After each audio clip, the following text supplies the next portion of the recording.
بسم اللہ الرحمن الرحیم۔ پیارے ساتھیو، السلام علیکم۔ پیارے دوستو، تاریخ انسانی کی ایک ایسی خوبصورت اور حسین و جمیل عورت جس کے حسن و جمال کے چرچے پورے عرب کے اندر مشہور تھے، اور ایسی دیوی جو دن اور رات کو تبدیل کیا کرتی تھی، اور جو بے انتہا کرشمات کی حامل تھی، اور جو سیاہ و سفید کی مالک تھی،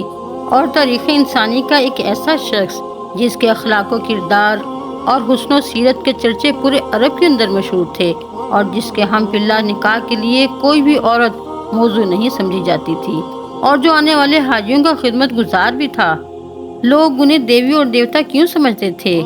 اور عرب کے مشہور زمانے جہالت میں بت پرستی کا آغاز کیسے ہوا، اور خانہ کعبہ میں بتوں کو لانے والا شخص کون تھا،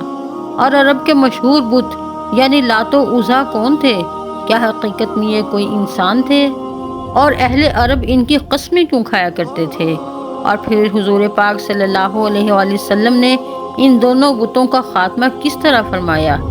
پیارے دوستو، ان تمام سوالات کے جوابات آپ کو ہم آج کی اس ویڈیو میں بتائیں گے، لہٰذا آپ سے گزارش ہے کہ ہماری اس ویڈیو کو اینڈ تک ضرور دیکھیے گا۔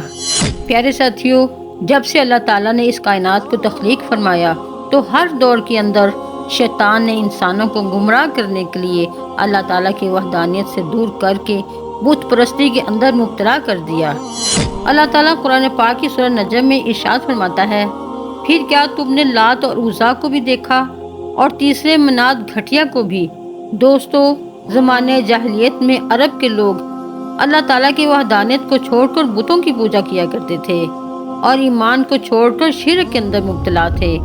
ویسے تو عرب کے اندر بہت سارے بتوں کی پوجا کی جاتی تھی، لیکن عرب کے دو مشہور بت تھے جن کا نام لات و عزا تھا۔ لات کے معنی جھک جانا ہے، کیونکہ لوگ اس کے سامنے اکثر جھکے رہتے تھے اور اس کو کثرت کے ساتھ سجدہ کیا کرتے تھے۔ مشرکین مکہ کا یہ عقیدہ تھا کہ لات خوبصورتی، زرخیزی اور خوشحالی دیتا ہے، جبکہ عزا دیوی سیاہ و سفید کی مالک ہے،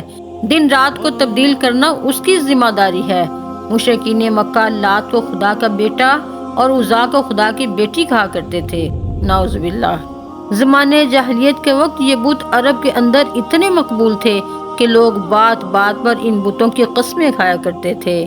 اور ان بتوں کی حفاظت کرنے والے کاہن لات اور عزا کے نام پر لوگوں سے بہت سارا مال و دولت کماتے اور روپیہ پیسہ اکٹھا کرتے۔ اب بات کرتے ہیں کہ عرب کے یہ مشہور بت یعنی لات و عزا کہاں سے آئے اور ان کی عبادت کیسے شروع ہوئی۔ روایت میں آتا ہے کہ عرب کا ایک مشہور اور نیک آدمی تھا جس کا نام لات تھا، کیونکہ مکہ میں لوگ مکہ کی زیارت کے لیے کثرت کے ساتھ آیا کرتے تھے، اور یہ شخص بہت زیادہ مہمان نواز تھا اور آنے جانے والے تمام لوگوں کو ستو پلایا کرتا تھا۔ یہ شخص بہت زیادہ نیک اور ہر کسی کی مدد کرنے والا تھا۔ صحیح بخاری میں ابن عباس رضی اللہ تعالیٰ عنہ فرماتے ہیں، لات ایسا شخص تھا جو حاجیوں کے ستوؤں کو گھولا کرتا تھا۔ اسی زمانے میں عزا نامی ایک نیک اور شریف لڑکی تھی۔ یہ عزا نامی خاتون طائف کے لوگوں کو ایک ویران مقام سے ملی تھی، اسی وجہ سے عزا کے بارے میں نعوذ باللہ یہ مشہور تھا کہ وہ خدا کی بیٹی ہے۔ جب عزا نامی خاتون جوان ہوئی تو کوئی بھی اسے بری نظر سے دیکھتا وہ کسی نہ کسی بیماری یا مصیبت میں مبتلا ہو جاتا۔ چنانچہ یہ صورتحال کو دیکھتے ہوئے مکہ اور طائف کے سرداروں نے یہ فیصلہ کیا کہ لات اور عزا کی شادی کروا دی جائے۔ چنانچہ تمام سرداروں کی مشاورت کے بعد لات اور عزا کی شادی کروا دی گئی، اور شادی کی رات ایسا واقعہ پیش آیا جس کو دیکھ کر تمام لوگوں کے ہوش اڑ گئے۔ کہا جاتا ہے کہ لات و عزا جب اپنے حجرہ عروسی یعنی کمرے میں داخل ہوئے تو اس کے بعد وہ دونوں لوگوں کو کبھی نہ ملے، وہ ہمیشہ ہمیشہ کے لیے اپنے کمرے سے غائب ہو گئے، نہ جانے وہ کہاں چلے گئے۔ اس طرح ان دونوں کے غائب ہونے کے بعد لات کے چاہنے والے لوگ یہ کہتے رہے کہ لات اور عزا امر ہو گئے ہیں، جبکہ عزا دیوی کو چاہنے والے لوگ یہ کہتے تھے کیونکہ عزا کو کبھی کسی مرد نے ہاتھ نہ لگایا تھا، اس لیے اس کی پاکیزگی کو ہمیشہ کے لیے بچا لیا گیا۔ زمانے جاہلیت میں ایک شخص تھا جس کا نام سردار عمر بن لاہیہ تھا۔ اس بدبخت نے ان دونوں کی یاد میں دو بہت بڑے بڑے بت بنا دیے، چونکہ تمام عرب کے لوگ ان دونوں سے بہت محبت کرتے تھے، تو جیسے جیسے وقت گزرتا گیا تو لوگ ان کے سامنے منتیں مانگنے لگے، اور ایک دن ایسا آیا کہ لوگ ان کے سامنے اپنی قربانیاں پیش کرنے لگے اور ان دونوں بتوں کی پوجا اور سجدہ کرنے لگے۔ ابن اسحاق رحمۃ اللہ علیہ فرماتے ہیں کہ لات بت طائف کے قبیلہ بنو ثقیف کے زیر نگرانی تھا، اور ان سے ہونے والی آمدن انہی میں تقسیم ہوتی تھی۔ ان دونوں بتوں کو بنانے والا شخص عمر بن لاہیہ نے لوگوں کے درمیان یہ بات مشہور کر رکھی تھی کہ تمہارا رب سردی کے موسم میں لات کے پاس اور گرمی کے موسم میں عزا کے پاس رہتا ہے، اس لیے لوگ ان بتوں کی تعظیم کرتے اور پوجا کیا کرتے، اور ان کے لیے خاص قسم کے حجرے بھی بنا رکھے تھے۔ جس طرح لوگ کعبہ کو قربانی کا جانور بھیجتے، اسی طرح لوگ ان دونوں کے ناموں کا جانور بھیجتے اور ان کے نام پر قربانی کرتے۔ روایات میں آتا ہے کہ فتح مکہ کے بعد حضور اکرم صلی اللہ علیہ وآلہ وسلم نے ان بتوں کا خاتمہ کروایا، جس طرح کہ ابن کثیر لکھتے ہیں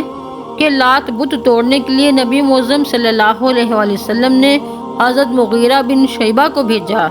جنہوں نے حضور اکرم صلی اللہ علیہ وآلہ وسلم کے حکم پر لات بت کو توڑ کر وہاں پر مسجد طائف تعمیر کروا دی۔ عزا بت کے خاتمے کے لیے نبی پاک صلی اللہ علیہ وآلہ وسلم نے حضرت خالد بن ولید کو بھیجا۔ حضرت ابو طفیل رضی اللہ تعالیٰ عنہ سے مروی ہے کہ جب رسول پاک صلی اللہ علیہ وآلہ وسلم نے مکہ فتح کیا تو حضرت خالد بن ولید کو بطن نخلہ کی جانب بھیجا، وہاں پر عزا نامی بت تھا۔ حضرت خالد بن ولید اس درخت کے پاس گئے اور ککر کے درختوں کو کاٹ دیا اور عزا کے حجرے کو گرا دیا جو لوگوں نے عزا کے لیے تعمیر کیا تھا۔ پھر حضرت خالد بن ولید نے حضور پاک صلی اللہ علیہ وآلہ وسلم کی بارگاہ میں حاضر ہو کر اس واقعے کی اطلاع دی، تو نبی معظم صلی اللہ علیہ وآلہ وسلم نے ارشاد فرمایا کہ دوبارہ جاؤ، تم نے کچھ کیا ہی نہیں۔ چنانچہ رسول پاک صلی اللہ علیہ وآلہ وسلم کا حکم پاتے ہی حضرت خالد بن ولید دوبارہ روانہ ہوئے اور دوبارہ وہاں پہنچ کر اپنے آپ کو چکنا رکھا۔